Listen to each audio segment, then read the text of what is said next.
Hi, இன்னைக்கு வந்து நம்ம கடப்பா சட்னி எப்படி பண்ணுறதுன்னு பார்க்கலாம். இதுக்கு வந்து கடாயில் 2 ஸ்பூன் ஆயில் கொத்திருக்கேன். 1 ஸ்பூன் கருப்பு எள்ளு போட்டுக்கிறேன். இப்போ வந்து பச்சை மிளகாய் ஒரு 5 போட்டுக்கிறேன்.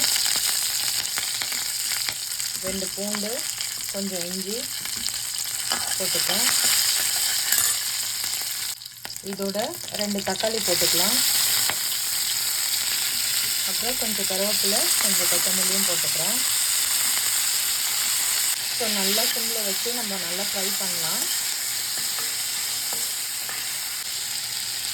இப்போ இதோட கொஞ்சம் புளி போட்டுக்கிறேன்.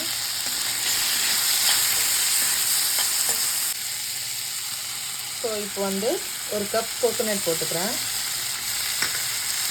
இதை ஆஃப் பண்ணிடலாம். அந்த சூட்டுலேயே அந்த தேங்காய் வந்து வதங்கிடும். அடுப்பு ஆஃப் பண்ணிவிட்டு நம்ம அப்படியே வதக்கிக்கலாம். இப்போ இதோட நம்ம 1 ஸ்பூன் சால்ட் போட்டுக்கலாம்.